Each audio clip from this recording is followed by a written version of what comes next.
Բարև ձեզ հարգելի դիտողներ, YouTube-յանի Մալիքի եթերում զրուցելու եմ միջազգայնագետ Դավիթ Կարապետյանի հետ, ցանկության դեպքում կարող եք բաժանորդագրվել YouTube-յանի Մալիքին։ Բարև ձեզ, պարոն Կարապետյան։ Ողջույն Նարեկ ջան։ Պարոն Կարապետյան, մեր հիմնական խոսակցության թեման Իրանի շուրջ զարգացումներն են։ Այսպիսով Այաթոլլա Ալի Խամենեի 37-ամյա կառավարման դարաշրջանն ավարտվեց իր սպանությամբ։ Իրանի համար սա ինչ ժամանակաշրջան է։ Նախ տոտալ ողբերգություն է սա Իրանի ժողովրդի համար, հասկանալի է, հոգևոր առաջնորդն է զոհվել, որը որ երկիրը կառավարում էր փաստացի 1989 թվականից եւ հասկանում ենք, որ հոգևոր դասի ամենաբարձր պաշտոնի ղեկավարը, որը միավորող երկիրը կառավարող, հա, թիվ 1 լիդերն էր համարվում, այսօր զոհվել է ու բնականաբար դա աղետ է իրենց համար, դա իհարկե ազգի մի մասը անգամ տոնում է իրադարձությունը, այդ էլ ասեմ, երբ որ ուսումնասիրում ենք իրանական աղբյուրները, տեսնում ենք, որ ինչ որ մի զանգվածի մոտ էլ հակառակը ուրախության շարժառիթ է, որովհետև շատ-շատերը ուզում էին, որ վերջը գար հոգևոր Իրանի եւ ավելի քաղաքակիրթ, ավելի լիբերալ Իրանի սկիզբը տրվեր, այսպես ասած, բայց իրականում ինչ է տեղի ունեցել, պաշտոնապես բարձրացվել է Վրեժի կարմիր դրոշը, եթե գիտեք, Իրանը ջիհադ է հայտարարել ԱՄՆ-ին եւ Իսրայելին, կոչեր են հնչում, որ հատուցում լինելու է, որ դա բոլոր մամեդականների դեմ ուղղված պատերազմ է, դա կրոնական պատերազմ են դիտարկում, ամբողջ մուսուլման աշխարհի ներգրավվածությունն են ընդ որում ակնկալում, առավել եւս, որ գիտեք, բացի այն, որ որքան էլ թիրախային խոցվել են հատկապես Իրանի բարձրաստիճան ղեկավարությունը, բայց այդուհանդերձ գիտենք, որ բալիստիկ հրթիռներից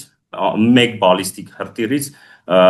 զոհվել է 150 մանկահասակ երեխա, դե ասեցի, որ ռազմաքաղաքական վերնախավը ամբողջությամբ սպանված է, խոսք է գնում, որ նախկին նախագահ Ահմադինեջադը եւս զոհերի հետ թվում է, չնայած իրարամերժ հայտարարություններ են հնչեցնում, ասեմ, որ այո, դուք շատ ճիշտ նշեցիք, Խոմենեին զոհվել է, իր հետ զոհվել են նաեւ իր ընտանիքի անդամները, մանկահասակ իր թոռնուհին, եւ այստեղ էլ էլի որոշակի շահարկման առարկա է դարձել, որ թե ինչպես է տեղի ունեցել, որ կարողացել են այդ գերճշգրիտ ինֆորմացիայով մեկ խոցումով կարողացել են ուրեմն ոչնչացնել, լիկվիդացնել երկրի ղեկավարին, բայց խոսակցություններ էլ նաև պատտվում են, որ անգամ նախատեսված գերգաղտնի բունկեր թաքստոցում նա դերևս թաքնված չի եղել, կարծես տպավորություն է, որ նա սпасել է այդ մահին եւ երբ որ նայում ես Ռաբարի եւ ընդհանրապես շիական ռեժիմի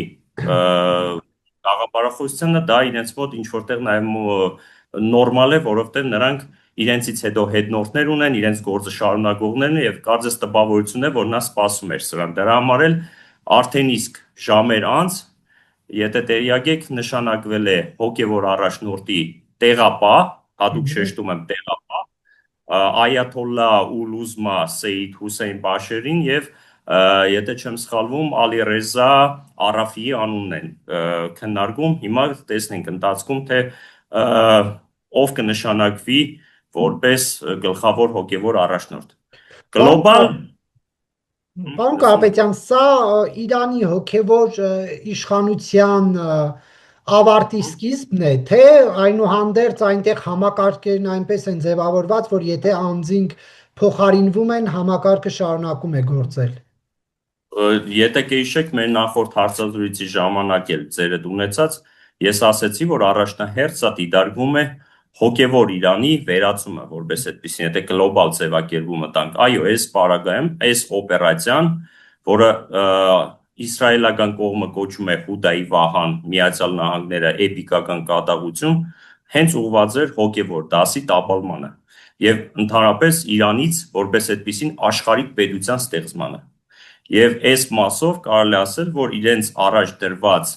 առաջին էտապ պլան մաքսիմումը կատարված է արդեն եւ հաջորդիվ, այ եթե դուք ինձ հարցնեք հաջորդիվ ինչ սցենարներ կան, իհարկե այստեղ փորձենք դիտարկենք հավանական սցենարները, ամենահավանական սցենարն է որ անգամ խոսքը կարող է գնալ Իրանի մասնատման մասին, այս մասով, հա։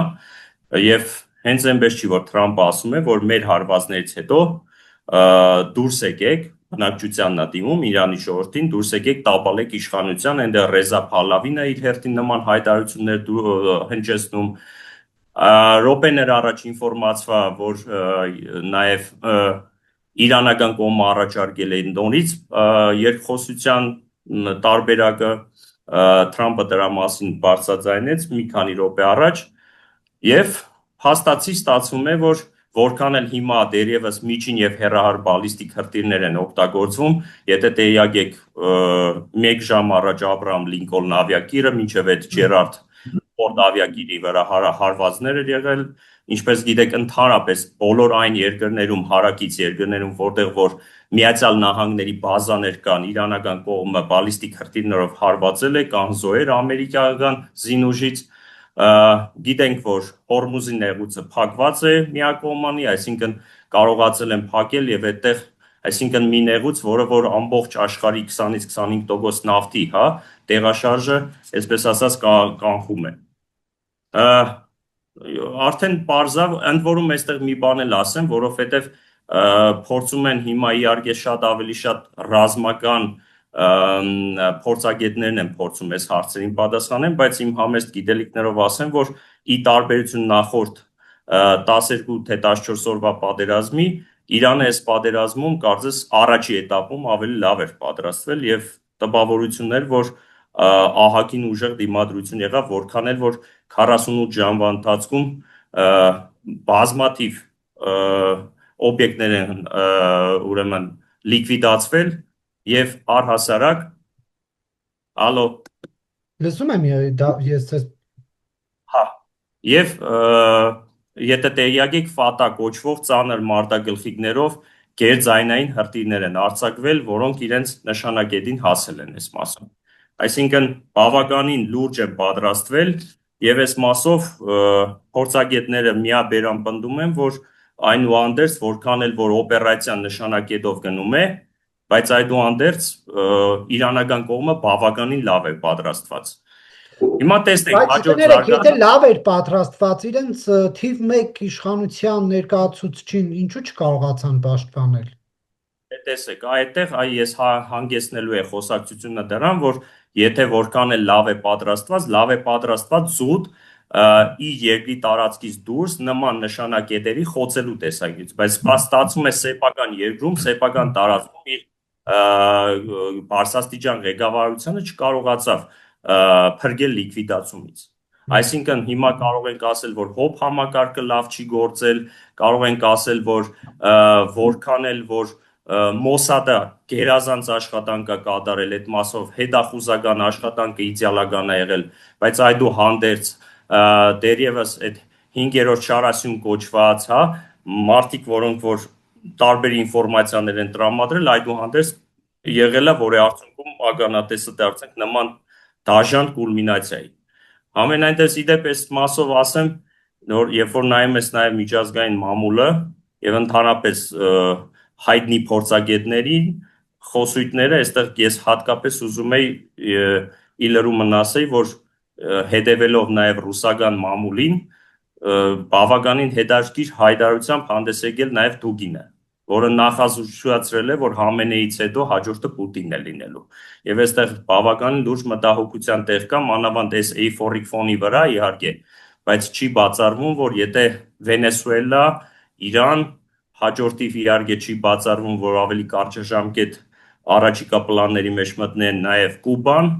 ինչու՞ չէ նաև Վենեսուելան եւ Գրենլանդիան, ապա այս պարագայում նաև մտահոգվելու տեղ ունի Պուտինը։ Սա ցույց է նրան, որ ընդհուպ մինչև Պուտինը ունի մտահոգվելու տեղիք այս մասով։ Այսինքն առավել կսպանեն, թե կգողանան Մադուրոյի նման։ Ես չեմ կարծում, որ գողանալու օպերացիա որպես այդպիսին հավանական է, ես ավելի շատ տեսնում եմ, որ լիկվիդացման սցենար կմշակվի այս պարագայում։ Սպանեն։ Իհարկե քրիտիկա, ինչու՞ չէ։ Չի բացառվում, որ նման օպերացիա արդեն իսկ պատրաստվում է անգամ այս պահից սկսած, որտեղ սա ցուցիչ է, առավել եւս եթե բնականաբար իհարկե Թրամփը իր ամպլուայի մեջ է, իր իմիջի բարձրացման տեսանկյունից ամեն քայլի կգնա, բայց իհարկե Ռուսաստանի Դաշնության մասով ես կարծում եմ վերապահումներ կունենա, բայց հարգելի Նարեկ, երբ որ նայում ես ամբողջ 40 տարիների ընթացքում, թե վերջի 40 տարիների ընթացքում, թե Միացյալ Նահանգները ինչպիսի նման ծրագրերով ինչ գործառույթներ իրականացնել, օրինակ ես ձեզ հիշեցնեմ Սադամ Հուսեյն, Մուհամմար Քադաֆի, Ասադ, Այաթոլլահ Խոմեյնի, հա, այս պարագայում, եւ հիմա հաջորդը բնականաբար ըստ տրամաբանության ցուցակը հասկանում եք ուր է տանում։ Եթե այս ցուցակին նայենք, եթե Բայց լեզու չեն գտել արդյոք իրար հետ Թրամփն ու Պուտինը, կարծեք թե գտել են լեզու եւ այս տալիսը շատ մեջբերում եք անում, շատ ճիշտ մեջբերում։ Ես միշտ ասել եմ, որ երկու մատերի արանքով չպետք է նայել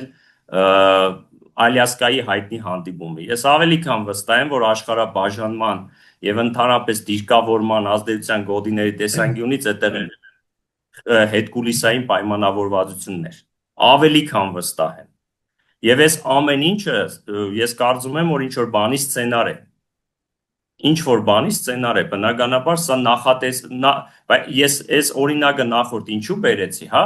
տեսեք, Ամերիկան Իսրայելը այս պահին ռմբակոծում են Իրանը, առհասարակ այն նշեցի, որ Ամերիկան օրինակ ուղիղ 40 տարի պատրաստվել է միայն Իրանի դեմ պատերազմին,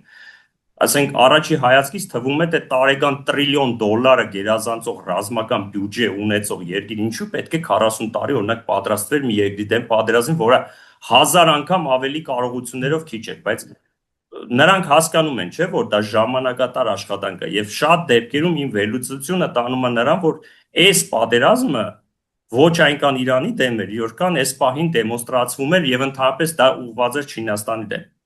որտեվ Միացյալ Նահանգները վերցնելով այսպես ասած Իրանը փորձում է կոտրել Չինաստանի նավթի մատակարարման կարևոր շղթան։ Սրանով հարվածելով նաեւ կայծակնային արագությամբ զարգացող Չինաստանի տնտեսությանը։ Իսկ այս պարագայում Իսրայելը դառնում է տարածաշրջանի թիվ 1 հեգեմոն տերությունը ու իրանց ինչն է դառնում հավատարիմ ֆորպոստ ասեմ պլաս դառնան ասեմ մերձավոր արևելքում։ Հիմա տեսեք, վերադառնամ նաև նախորդ, որ ասում էի գովելի է նաև, որ ինչ որտեղ պատրաստված են հրթիռային տեսանկյունից, այսինքն արտաքին ուժերը, այսպես ասած, ամերիկյան բազաներին հարվածելու։ FP-132 ռադարը, որը 1.1 միլիարդ դոլարի գնահատման արժեքով ունի 5000 կիլոմետր գործողության շարավի, հագեցած բալիստիկ հրթիռներով, ընդ որում ասեմ, այդտեղ եզակի սարքավորումներով Իրանի կողմից ամբողջությամբ ոչնչացվել է։ Պարսից ծոցի ավազանի բոլոր երկրներում, որտեղ բազաներ կան, ոչնչացվել է։ Ընդ որում այստեղ մի հատ կարևոր ինֆորմացիա է ձեզ ասեմ։ Տեսեք, երբ որ հետազոտություն եմ կատարում, տեսնում եմ, որ Իսրայելը հիմա ինչ է փորձում։ Փորձում է ներքաշել Պարսից ծոցի ավազանի երկրներին պատերազմի մեջ։ Ու գիտեք ինչ մեթոդով։ Դիվանագիտական խողովակներով, որպես ինֆորմացիա ասեմ ձեզ, Արաբական Միացյալ Էմիրություններին օրինակ առաջարկվել է օգտվել ստեղծված իրավիճակից, օրինակ գրավել 3 վիճելի կղզիները՝ Աբու Մուսան, փոքր եւ մեծ Թումբերը, կղզիները, որոնք գտնվում են Պարսից ծոցի ավազանում, այսինքն 71 թվականից այդ կղզիները վիճահարույց կղզիներ են հանդիսանում։ Տարածքային վեճ արկա էր այս երկու երկրների միջև ու շատ կարևոր ռազմավարական նշանակություն ունեցող են Հորմուզի նեղուցի այն հատվածում են, որոնք որ թույլ են տալիս վերահսկել ոչ միայն նավահանգիստները, Պարսից ծոցի, Օմանի ծոցի երթևեկության բոլոր ուղիները։ Հիմա տեսեք, առիթ են տալիս, որտեղ օրինակ Սաուդյան Արաբիանը ինքնին որոշեց, որ միանում է Իսրայել-ամերիկյան ռազմական ուրեմն օպերացիային։ Հիմա այս համատեքստում էլ մարդիկ կան, որ ասում են իսկ Խամենեի մահը, հիմա եթե Խամենեի մահը ֆիքսվել է, ինչա տեղի ունենալու, արդեն նշեցի, որ Իրանի համար սա նախ անակնկալ չէր, հարգելի Նարեկ։ Բազմիցս անձամբ նա ասել է, որ մահը կարող է գալ ցանկացած պահի, մենք պատրաստ ենք, դա նշանակում է, որ համակարգը ունի նախապատրաստված սցենար ու անցումային մեխանիզմներ, եթե կարողանան իրականացնել իհարկե, ինչը հիմա կարծես է տպավորությունն է, որ դա կատարվում է։ Օրինակ, ինչ եմ ես համակարգի փոփոխությունն է կատարվում։ Այո, Հիմա տեսեք ինչ է կատարվում, բացի այն, որ այո, ինչպես ասեցի, որ կարմիր դրոշ է բարձրացվե, վրեժխնդրության կոչեր են հնչում եւ այլն, հիմա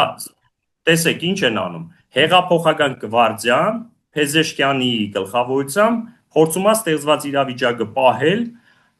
իհարկե դեռ հարց է, կպահպանվի թե չէ, այստեղ պահապանների կորպուսը իշխանության պահպանելու խնդիր ունի, որ կենտրոնացնի իր ձեռքում, այսինքն ավելի ռազմականացված Իրանի վիճակն է պահպանելու, այստեղ ես կարծում եմ, որ օրինակ առաջարկ կարա լինի կամ գուցե իրենք իրենց մեջ ունեն այդ տարբերակը, երբ որ սահմանադրական անցում լինի, այսինքն օրինակ Իրանը կարող է ձևական պահպանել հոգևոր առաջնորդի ինստիտուտը, որպես օրինակ խորհրդանիշ, այնպես ինչպես Անգլիայում թագուհինն է, առանց իրական իշխանության։ Ու երկրի կառավարումը տեղափոխի վարչապետի, օրինակ խորհրդարանի ձեռքը, բայց այստեղ հարցը էլի հեղափոխական գվարդիան կթողնի իրեն զրկել իշխանությունից առանց մեծ դիմադրության։ Այս սա է հենց հիմա ներքաղաքական ամենակարևոր խմորումները, որը գնում է, հա։ Այսինքն կամ հիմա Իրանը հաջորդիվ քաոսի մեջ է հայտնվելու, ընդհուպ մինչև մասնադում ներքին պառակտվածություն, տարբեր խմբավորումների պայքարով իշխանության համար։ Ու սա կլինի ամենավտանգավոր սցենարը, ընդ որում տարածաշրջանի առումով ներառյալ Հյուսիսային եւ հարավային Իրանի առաջացում կամ արևելյան, արևմտյան։ Այո, նաեւ։ Իսկ առհասարակ, տեսեք, ես ինչ Կներեք, օրինակներ իսկ դա ներողություն, իսկ դա կլինի օրինակ դրսից կառավարվող կողմերից մեկը, թե այնուհանդերձ էլի իրանցիների մեջ բաժանում կլինի։ Տեսեք, հիմա Ամերիկայի Միացյալ Նահանգներին պետք է անգամ մասնատված Իրան, որը ենթարկվողը կլինի Միացյալ Նահանգներին, որպես այդպիսի նման իշը։ Տեսեք, հնարավորություն կտրվի նաև քրդերի ինքնավարության, չի բացառվում այդ սցենարը, նույնիսկ այդ սցենարով եմ հիմա խոսում, երբ որ ուսումնասիրում ես ամբողջ հետազոտական դաշտը, Միացյալ Նահանգների ուղեղային կենտրոնների այդ առաջարկն էլ է հնչում։ Հիմա չի բացառվում այդ սցենարը։ Իսկ դրա համար մինչև այդ պետք է սահմանային անկայունություն, պետք է փախստականներ, պետք է տնտեսական ճգնաժամ, քաոս։ Հիմա երկրում պետք է քաոս։ Դրա համար է, որ հիմա տեսնում ենք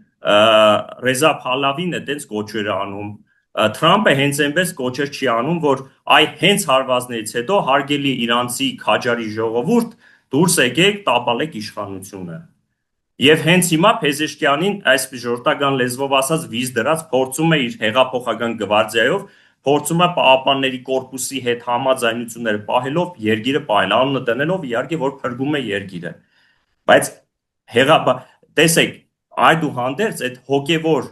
Իրանից դեպի քաղաքակիրթ, դեպի ուրեմն հոգևոր աշխարհից զատված Իրան, այդ անցումի տեսարանի ականատեսն ենք հենց հիմա։ Եթե հիմա կարողանան իրենց նախատեսած պլանները իրականացնել ի վերջո։ Տեսնենք։ Սա է ամբողջ։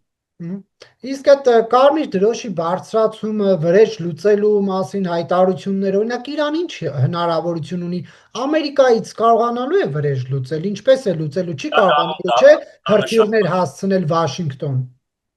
Շատ լավ հարց եք տալիս։ Իրականում սա հարգելի Նարեկ, ընդամենը դեմոնստրատիվ խորհրդանշական բնույթ կրող, նախ դա առաջնահերթ որպես սկո դեմոնստրացիա է, սկո ցավի, որտեղ գիտեք 40 օր հայտարարվել է սկո օր,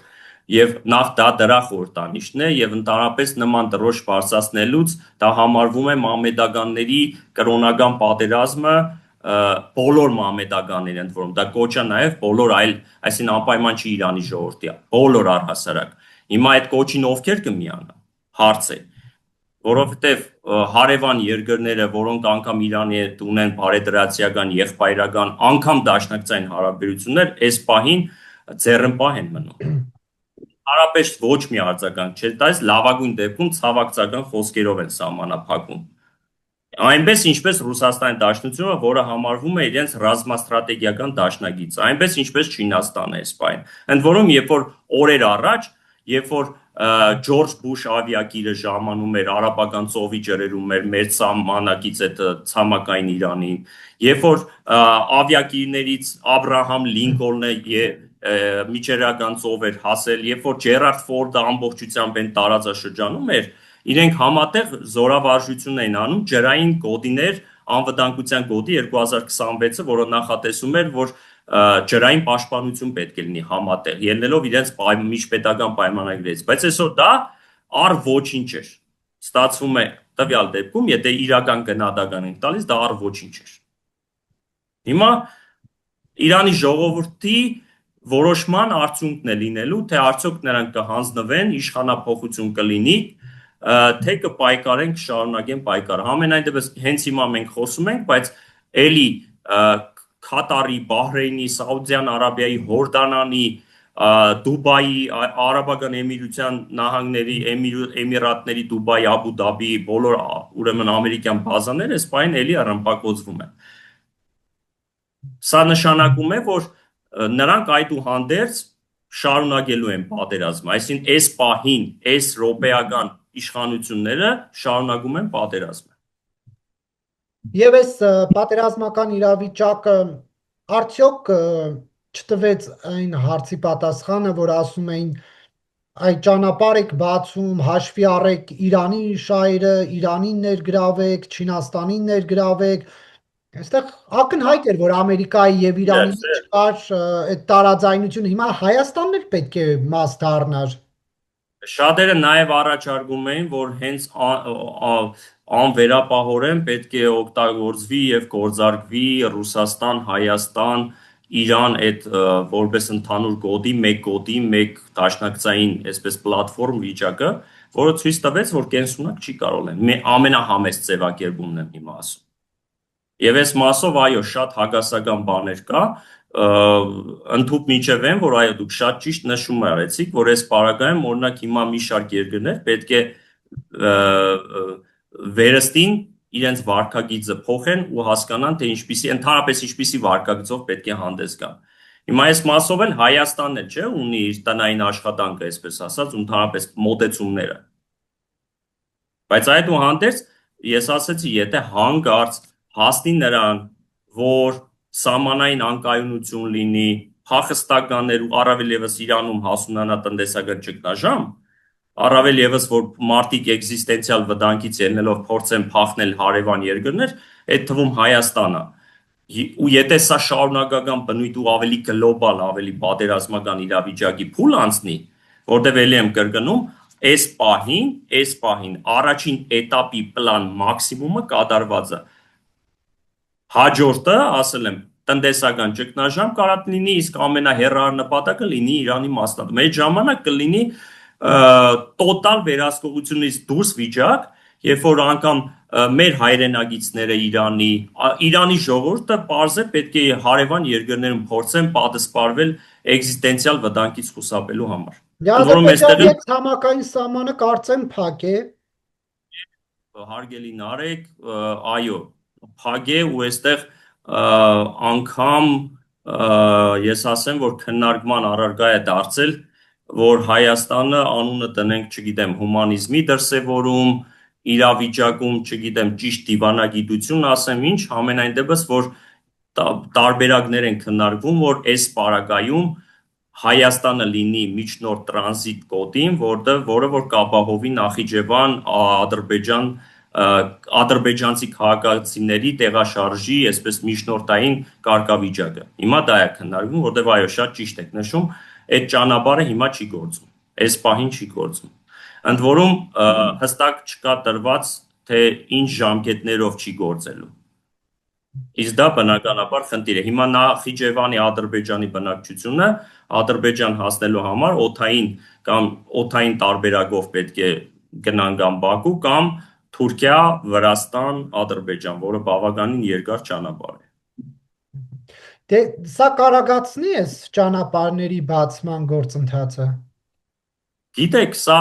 ուղիղ ցուցիչ չի կամ դրանով չի պայմանավորվում, բայց այս էտապում եթե որպես հապճեպ քայլ ասեմ, որպես դեմոնստրատիվ քայլ ասեմ, սա գործնական տեսանկյունից, այո, ինչ որ տեղ կարող է նպաստի այդ process-ին, որպես այդպիսի։ Բայց գլոբալ առումով ես չէի համադրի, որովհետև Եթե նաև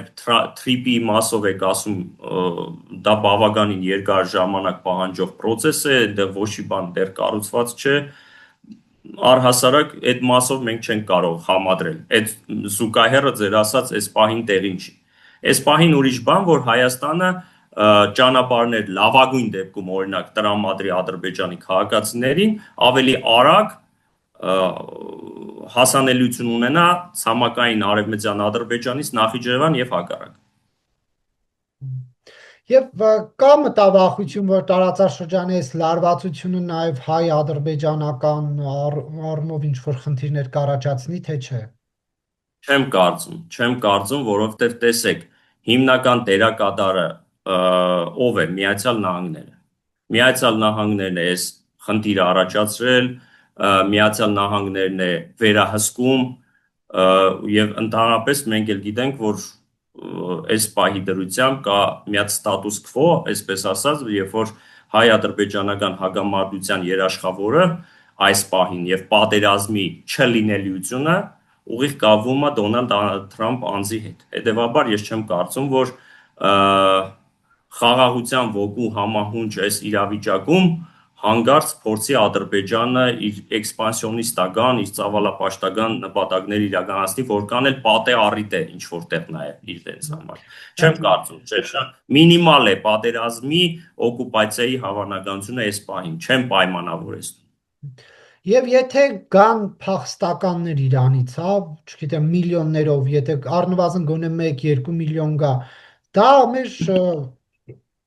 բնակչության Հասկացա, մեկ կես հա, մեկ երկրորդ մասն է։ բարդ իրավիճակ, ես այդ մասով երկրորդ թե երրորդ անգամ հատուկ ձեր ուշադրությունն եմ հրավիրում մեր լսարանի, որ ես ինչի ասեցի, որ եթե էկզիստենցիալ վտանգը հասունանային պահին, որ գումարած դրա սահմանային անկայունություն, փախստականներ, տնտեսական ճգնաժամ, այդ ամեն ինչը բերելու են նրան, որ նրանց մարդիկ ընտանիքներով գալու են այստեղ, ընդ որում հայեր եւ ոչ միայն հայեր այնտեղ Իրանի հայ ժողովուրդը եւ Իրանի ժողովուրդը։ Մենք հիմա փորձում ենք հաշվարկել, որ նման սցենարի դեպքում օրինակ Իրանից քանի ուրեմն մարդ կարող են դիմավորել 5000, 10000 եւ որպես այդպեսին միջնորդ տրանզիտային երկիր որպես Վրաստանի ելքով, հա, Վրաստանը ինչքան կարող է դիմավորի այն պարագայում, որ Հայաստանը տրամադրի, այսպես ասած, հումանիտար միջանցք։ Այսինքն ինչքան մենք ռեսուրս ունենք դիմավորելու եւ ինչքան կարող ենք որպես տրանզիտ թույլատրենք Հայաստանից անցում Վրաստան կամ ավելի հեռու Ռուսաստանի դաշտություն։ Հիմա դա է քննարկվում, թվերը շատ իրարամերժ թվեր են հայտարարվում, բայց այն որ կարող, եթե դա չվերահսկվի, դա բնականաբար շատ լուրջ ուրեմն դեմոգրաֆիական խնդիր կբերի, դա փաստ է, որում այստեղ նաև ուրիշ խնդիր էլ ես առաջ քաշեմ, հարգելի Նարեկ։ Այստեղ նաև հանգամանք կա, եթե ազգային ու պետական անվտանգության տեսանկյունից ես նայում, այն ադրբեջանցիները, որոնք որ ունեն Իրանի քաղաքացիություն եւ ժաման են Հայաստան։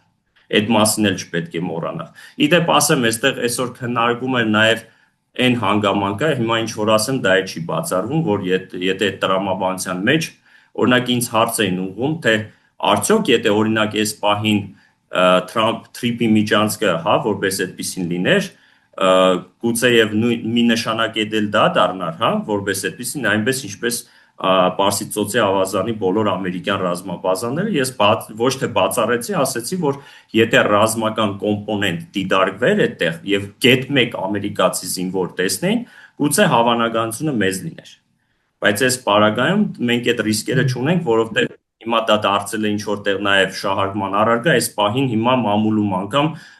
քննարկում են այդ սցենարը։ Սա ես ասում եմ, որովհետեւ էմոցիոնալ սպեկուլյացիաներ չլինեն, ավելորդ մանիպուլյացիաներ չլինեն։ Նման սցենարը չէր կարող լինել այս պահին առավել եւս, հետեւաբար սա կարելի անգամ չքննարկել։ Եվ վերջում Հայաստանի իշխանությունների դիրքորոշումը այս օրերին ձեզ համար հստակ է, օրինակ հաղորդագրություն չէ, հա, ասացին, որ անվտանգության խորհրդի նիստ են արել, բայց կոնկրետ ինչ դիրքավորում ունի այս պահին Երևանը։ Իմ մոտ տպավորությունն է, որ նախ այո, այդ իրենց գործող իշխանություններն ու կուսակցության այդ քարոզարշավը համընկել է, գիտեք, հայտնի այցելություններով մարզեր, իմ մոտ տպավորությունն էր, որ այդ արանքը այն, որ ասում է ժողովուրդը ամոթախեղդ մի հատ անվտանգության նիստ են արել, որպեսզի ցույց տան, որ այդուհանդերձ վերջիվերջո հարավային հարևանի հետ, որը որ մեզ համար բարեկամական դաշնակցային երկիր է, ռազմավարական դաշնակից երկիր է, այդուհանդերձ վերջիվերջո լուրջ պատերազմի մեջ գտնվող իրավիճակում է գտնվում ու այս պարագայում Հայաստանը տպավորությունն է, որ անմնացորդ ընդհանրապես ձերբազատված է այս ամեն ինչից ու կարծես իր քթի տակ տեղի չունենում այս պատերազմը, ել չասեմ իդեմս վարչապետի վարկագիծը։ Բայց այո, շատ ճիշտ եք, պաշտոնական հաղորդագրություն ցավակցական խոսք չի եղել, պաշտոնական հայտարարություն որևիցե չի հնչել, օգնության առաջարկ չի եղել, այս մասով իհարկե ես ինչ որ վերապահում ունեմ, թե ինչպիսի աջակցություն պետք է լինի, ես ընդամենը գիտեք մեկ տողով հետևյալը կարող եմ ասել, որ այս պարագայում, այս րոպեից մեր ազգային ու պետական շահերից է բխում, որ ՀՀ-ն մաքսիմալ չեզոքություն պահպանի ու աշխատի այն իշխանությունների հետ, որոնք որ տվյալ դեպքում կլինեն Իրանի Իսլամական Հանրապետության լեգիտիմ իշխանությունը։ Այս պահին այդ կարող է, բայց գոնե դեմոնստրատիվ, այդ դիվանագիտական մեխանիզմներով, խողովակներով, օգնության առաջարկ, չգիտեմ, ցավակցական խոսքեր գոնե պետք է հնչեն, վերջի վերջո օրինակ 150 երեխա զոհվել է։ Հասկանում եք, չի կարելի։ Պետական մոտեցումը թերի է այս մասով։ Դե առնվազն մարդասիրական օգնություն, դրանից ավելի ինչ պետք է Հայաստանը տա։ Համար եմ ասում, այս պարագայում մաքսիմալ չեզոքության պահպանում եւ մաքսիմալ հումանիստական, այսպես նկատառումներից ելնելով։ Բայց մի բան էլ կա, եթե դա վնասելու է մեր ինչ որ հարցի, ինչի մենք խառնվենք դրա մեջ։ Օրինակ մեր պատերազմի ժամանակ մենք չտեսանք, որ Իրանը Ադրբեջանի հետ հարաբերությունները վատարացնելու գնով Հայաստանին աջակցեց։ Ճիշտ է, եղան հայտարարություններ, մեր համար կարմիր գիծ է պատմական սահմանների խախտումը, բայց պատմական սահմանները Սյունիքում խախտվեցին եւ Իրանը ոչ մի բան չասաց։ Նարեկ ջան, հանուն արտահայտության ուրեմն եկեք ուրիշ բան էլ ասեն, որը որ մասամբ կոնֆիդենցիալ է, մասամբ արդեն հասանելի է դարձել։ 44 օրյա պատերազմից առաջ 10 գեներալ է եկել իրանցի, այստեղ փորձել են օգնության առաջարկներ անել։ Հիմա բաներ կա, որ դուք ասում եք, որպես լրագրող պրոֆեսիոնալ շատ ճիշտ մեկնաբանում եք, բայց բաներ կա, որ դուք չգիտեք, թե իրանական կողմը ինչ առաջարկներ արել։ Եվ այդ մասով ուրիշ բան է, որ Իրանը դեմոնստրացնի այլ բան, բայց հետ կուլիսային Հայաստանին ինչ որ առաջարկներ անի։ Այդ մի քիչ արդեն գնում է կոնֆիդենցիալ դաշտ, թույլ տվեք ավել չագերտ չբացեմ, բայց միանշանակ չի այդ ձեր ասածը։ Բայց այո, որովհետև եկեք ընդունենք նաև, որ Իրանի Իսլամական Հանրապետությունը գրեթե սիմետրիկ հարաբերություններ ունի, այնպես ինչպես Հայաստանի, այնպես էլ Ադրբեջանի հետ։ Եվ այստեղ չեզոքության պահպանման պահ կար։ Այնպես որ իսկ մեծ քաղաքականության մեջ նեղանալ, սրտնեղել, նման քաղաքական կատեգորիաներ չկան, ուրիշ բան, երբ որ ներքին կարգով կարող ես համաձայնությունների գալ, որոշակի գործառույթներ համատեղ իրականացնել։ Էլ չասեմ, որ Իրան այդուհանդերձ որքան էլ հիմա Իրանը խոցելի է, միևնույն է այս պահին եւ առհասարակ իրենց ռազմաքաղաքական դոկտրինով հստակ է, որ Իրանի եւ Հայաստանի միջև պատմական սահման հանդիսացող այդ 43-44 կիլոմետրը դա անձեռնմխելի պետք է լինի եւ Հայաստանի սուվերեն տարածքի գետ 1 միլիմետր դա դիտարկվում է որպես ոտնձգություն Հայաստանի Հանրապետության հանդեպ, դա անկալելի բան է, այսպես դոկտրինային, որ դիրքորոշում է Իրանի համար։ Նրանք բազմիցս այդ պահը ասել են եւ նաեւ կա Իրանի ֆակտորը ինչ որտեղ զսպելու թուրք-ադրբեջանական տանդեմին, այնպես որ միանշանակ չի կարելի նեղած խոտի դիրքերից այդ որակումներ տալ։ Շնորհակալություն հարցազրույցի համար, պարոն Կարապետյան։